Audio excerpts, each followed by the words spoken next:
வணக்கம். இலங்கை செய்திகளுடன் நான் ரோஷன். விரிவான செய்திகளுக்கு முன் தலைப்புச் செய்திகள். நாடாளுமன்ற தேர்தலுக்கான வரவு மற்றும் செலவு அறிக்கைகளை கையளிப்பதற்காக வழங்கப்பட்ட காலம் இன்று நள்ளிரவுடன் நிறைவு.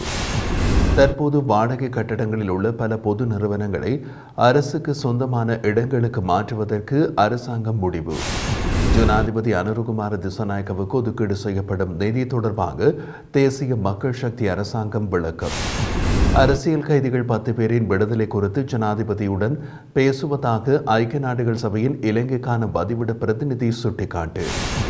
பிரதிநிதித்துவப்படுத்தும் மாவட்ட மக்களின் பிரச்சினைகளை எடுத்துரைக்க உரிய நேரம் வழங்கப்படவில்லை என நாடாளுமன்ற உறுப்பினர் ராமநாதன் அர்ஜுனா சபையில் தெரிவிப்பு. தொடர்வது விரிவான செய்திகள்.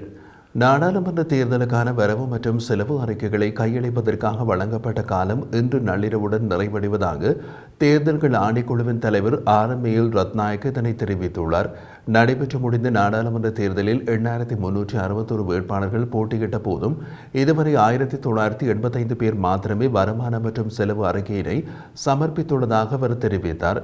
தொடர்ந்தும் தெரிவித்திருந்த அவர் 690 அரசியல் கட்சிகள் மற்றும் குழுக்கள் இதுவரை 106 அரசியல் கட்சிகள் மற்றும் குழுக்கள் மட்டுமே உரிய சமர்ப்பிப்புகளை செய்துள்ளதுடன் தேசிய பட்டியலில் அறிவிக்கப்பட்ட 527 வேட்பாளர்களில் 57 பேர் மாத்திரமே வருமான மற்றும் செலவு அறிக்கைகளை கையளித்துள்ளதாகவும் தேர்தல்கள் ஆணைக்குழுவின் தலைவர் ஆரம்பேல் ரத்நாயக்க குறிப்பிட்டுள்ளார். அதிக வாடகை கொடுப்பனவுகளின் நிதிச்சுமையை குறைக்கும் நோக்கில் தற்போது வாடகை கட்டடங்களில் உள்ள பல பொது நிறுவனங்களை அரசுக்கு சொந்தமான இடங்களுக்கு மாற்றுவதற்கு அரசாங்கம் முடிவு செய்துள்ளது. இந்த தீர்மானத்தை கைத்தொழில் மற்றும் தொழில் முயற்சி அபிவிருத்தி அமைச்சர் சுனில் ஹந்தனத்தி பாராளுமன்றத்தில் அறிவித்துள்ளார். அவர் மேலும் தெரிவிக்கையில் தேசிய ரத்தினம் மற்றும் நகை ஆணையம் 5 மில்லியன் ரூபாவும் வர்த்தக அமைச்சகம் 6.5 மில்லியன் ரூபாவும் மாத வாடகையாக செலவு செய்கிறது. இதை அரசாங்கத்திற்கு ஒரு குறிப்பிடத்தக்க செலவு என்பதோடு இந்த நிறுவனங்களை அரசுக்கு சொந்தமான கட்டடங்களுக்கு மாற்றுவது மிகவும் நிலையான தீர்வாகும் என்றும் அவர் கூறினார். இந்த முயற்சியானது அரசாங்க செலவினங்களை ஒழுங்குபடுத்துதல் மற்றும் அரசு வளங்களை சிறந்த முறையில் பயன்படுத்துவதற்கான பரந்த முயற்சிகளின் ஒரு பகுதியாகும் என்றும் அமைச்சர் சுனில் ஹந்தனத்தி தெரிவித்துள்ளார். ஜனாதிபதி அனுரகுமார திசாநாயக்கவிற்கு ஒதுக்கீடு செய்யப்படும் நிதி தொடர்பாக தேசிய மக்கள் சக்தி அரசாங்கம் விளக்கம் அளித்துள்ளது. அரசாங்கம் இடைக்கால அடிப்படையில் குறைநிரப்பு பிரேரணை மூலம் செலவுகளை ஈடு செய்ய தீர்மானித்துள்ளதன்படி ஜனாதிபதி அனுரகுமார திசாநாயக்கவுக்கு ஒதுக்கீடு செய்யப்படும் நிதி தொடர்பாக விமர்சனங்கள் வெளியிடப்பட்டுள்ளது. முன்னதாக நேற்றைய நாடாளுமன்ற விவாதத்தில் கலந்து கொண்டிருந்த ஹபீர் ஹாசிம் 2024 ஜனவரி முதல் ஏப்ரல் வரை ஜனாதிபதியின் செலவிற்காக வரவு செலவு திட்டத்தில் ரணில் ஒதுக்கிய அதே தொகையை ஜனாதிபதி அனுரகுமார திசாநாயக்கவும் 2025 ஜனவரி முதல் ஏப்ரல் வரை ஒதுக்கியுள்ளதாக தெரிவித்துள்ளார். ரணிலுக்கு அதிகப்படியான சலுகைகள் இருப்பதாக தேசிய மக்கள் சக்தி குற்றம் சாட்டி வந்த நிலையில் தற்போது இடைக்கால வரவு செலவு திட்டத்தில் எந்த ஒரு மாற்றமும் இல்லை. முன்னாள் ஜனாதிபதி ரணில் விக்ரமசிங்கே 2024 ஜனவரி முதல் ஏப்ரல் வரை 1.4 டிரில்லியன் ரூபாய் வரவு செலவு திட்டத்திலிருந்து செலவிட்டுள்ளது போன்று 2025ஆம் ஆண்டு ஜனவரி முதல் ஏப்ரல் வரை ஜனாதிபதி அனுரகுமார திசாநாயக்கவிற்கு 1.4 டிரில்லியன் ரூபாய் ஒதுக்கப்பட்டுள்ளது என்று தெரிவித்தார். குறிப்பாக முன்னாள் ஜனாதிபதி ரணில் விக்ரமசிங்கவுக்கு ஒதுக்கப்பட்டு அதே அளவு தொகை ஒதுக்கீடு செய்யப்படுவதாக விமர்சனம் முன்வைக்கப்பட்டுள்ளது. இந்த நிலையில் இது குறித்து விளக்கம் அளித்துள்ள அமைச்சர் சுனில் ஹந்தனத்தி ஜனாதிபதி அனுர ஒதுக்கீடு செய்யப்பட்ட எல்லா தொகைகளையும் செலவிட மாட்டார் என்றார். வரவு செலவு திட்டம் சமர்ப்பிக்கப்படும் வரையில் சில துறைகளுக்கு குறைநிரப்பு பிரேரணை மூலம் நிதி ஒதுக்கீடு செய்யப்படுவதாகவும் அவ்வாறு ஒதுக்கீடு செய்யப்படும் அனைத்து நிதியும் செலவிடப்படும் என்று கருத வேண்டியதில்லை என்றும் சுட்டிக்காட்டினார். அதே நேரம் ஜனாதிபதி அனுரவுக்கு ஒதுக்கீடு செய்யப்பட்ட தொகை திரைசேரியில் எஞ்சியிருப்பதாகவும் அவர் மேலும் சுட்டிக்காட்டியிருந்தார். நீண்ட காலமாக தடுப்பு காவலில் வைக்கப்பட்டிருக்கும் அரசியல் கைதிகள் 10 பேரின் விடுதலை குறித்து ஜனாதிபதி அனுரகுமார திசாநாயக்கவுடன் பேசுவதாக ஐக்கிய நாடுகள் சபையின் இலங்கைக்கான வதிவிட பிரதிநிதி மார்க் ஆண்ட்ரூ பிரெஞ்சு தெரிவித்துள்ளார். தமிழ் தேசிய மக்கள் முன்னணியின் தலைவரும் நாடாளுமன்ற உறுப்பினருமான கஜேந்திரகுமார் பொன்னம்பலத்திற்கும் ஐக்கிய நாடுகள் சபையின் இலங்கைக்கான வதிவிட பிரதிநிதி மார்க் ஆண்ட்ரூ பிரெஞ்சுக்கும் இடையில் இடம்பெற்ற சந்திப்பின் போது அவர் இவ்வாறு கூறினார்.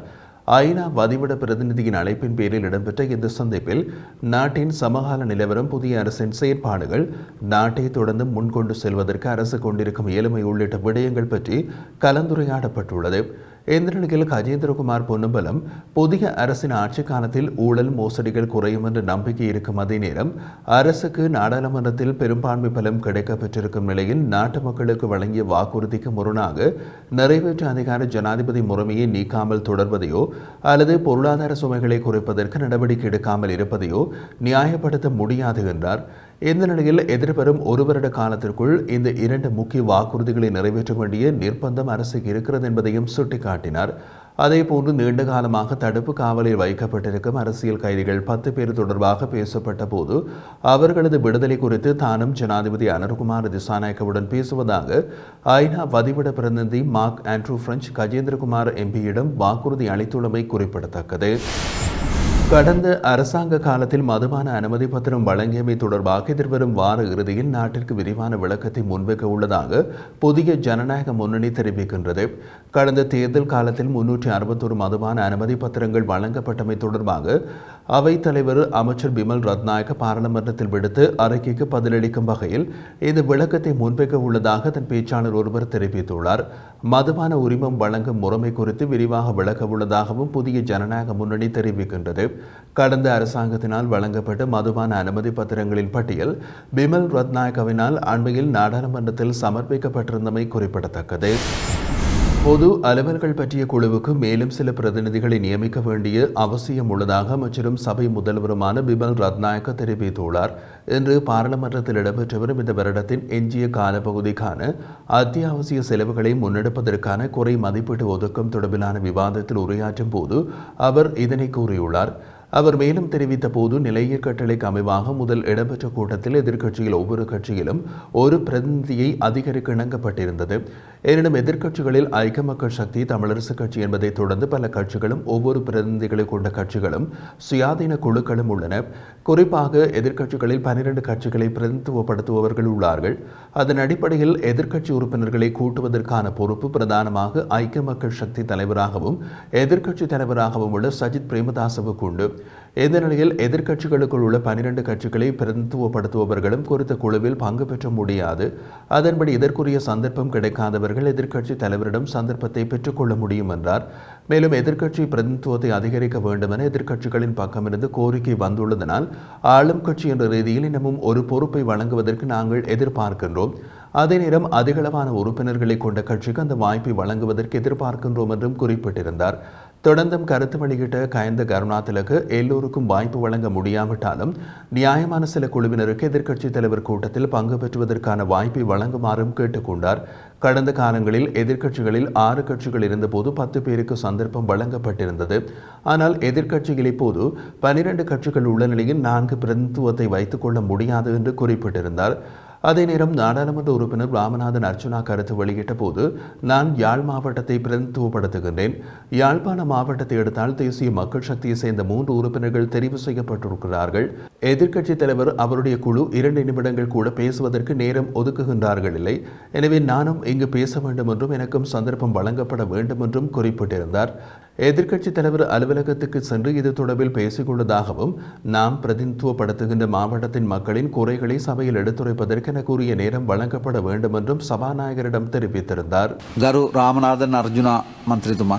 Your Honesty, I am representing Jaffna. Especially if you take Jaffna province, there are 3 members from the NPP and 3 from the other parties.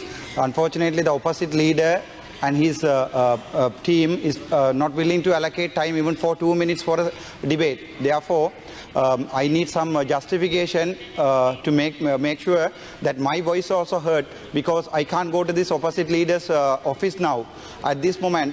So I need at least 30 seconds in each speech to bring my voices to the parliament. Otherwise, this is a injustice for the people who I am representing. Thank you.